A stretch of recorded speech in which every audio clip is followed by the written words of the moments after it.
Trees hundreds of years old were destroyed in seconds. Branches littered the ground and left the town bare. So the community got together and created a tree council.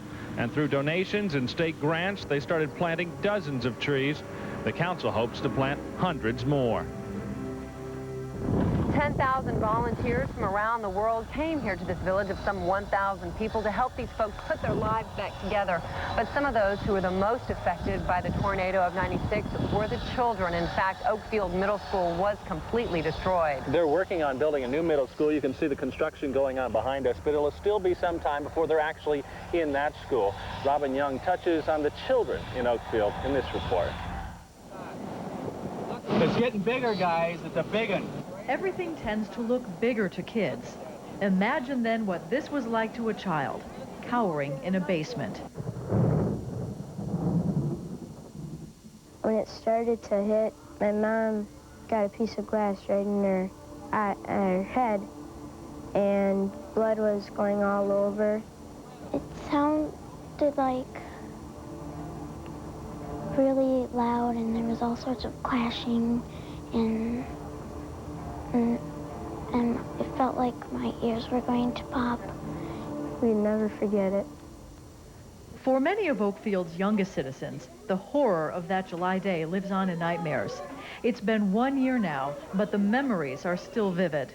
Well, I remember that the day that it happened, it was sunny on one side and black clouds on the other. It sounded like 3 or 4 freight trains, and I was shivering, and I had my dog in my lap. My sister wouldn't go upstairs and look at her room because she was too scared. She thought it was going to come again. The tornado also stole a symbol of security to Oakfield's young teens. The Oakfield Middle School was severely damaged.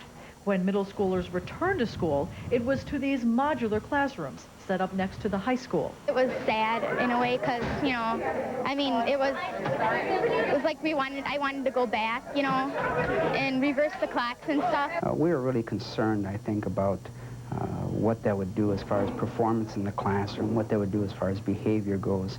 And what we really found was that the kids really liked the community itself.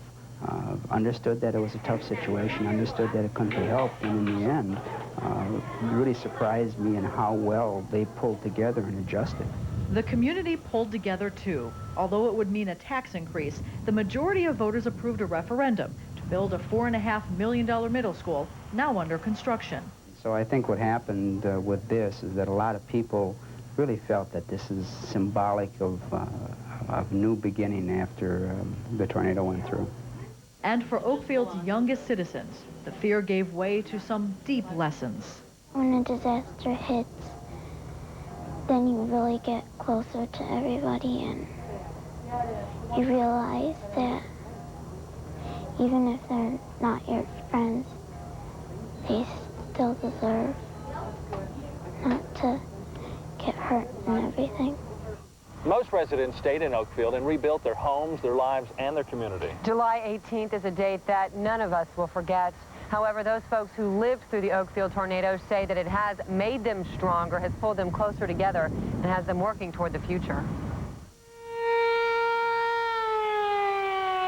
Sirens went off, and it wasn't until the sirens stopped that I could then hear my radio in the kitchen, and really were warning us that a tornado was indeed heading toward Oakfield, and we were going to be hit. Oakfield native Joyce Krieger is just one village resident who will never forget the tornado's destruction. But that was a year ago, and now Oakfield is on the move. Economics is going to be stronger here in the village. As town clerk and president of the Bank of Oakfield, Krieger knows just how tough this community really is.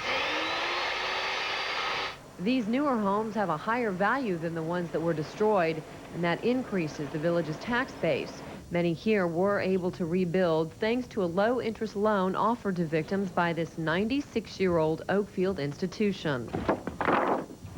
But it takes a whole lot more than money to keep a community together. Oakfield has a positive future. I think the people are pulling together, they're rebuilding, and they say they want to stay in Oakfield, and I think they mean it. These folks are staying, and they're rebuilding step by step, keeping Snafu construction on the go. It should be back to normal pretty soon, really, except for the memories and stuff. Now new memories can be made in places like Oak Ridge Heights, where most of the lots in this new subdivision are already sold. The future of Oakfield also includes a new park. This middle school will be torn down. In its place, a park paid for by the state through a $100,000 grant. Mother Nature's fury changed this village forever. But it was that visit that brought folks here together and showed the rest of Wisconsin what they're made of. And my only hope is that, and I know it's going to be hard, that they can put the tornado behind them. I know we're never going to forget it, but you have to put it behind you. From the looks of things, that's exactly what they're doing. Folks here in Oakfield are keeping a positive outlook. They're remembering the past while at the same time looking forward to the future. In just a couple of minutes, they will hold a private remembrance here in the village.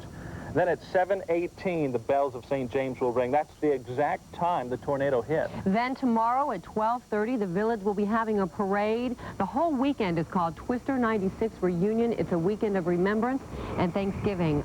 I'll be the MC for the day, and we certainly hope to see you there. Thanks for joining us tonight. I'm Heather Hayes. And I'm Mark Leland. Have a good night. Good night.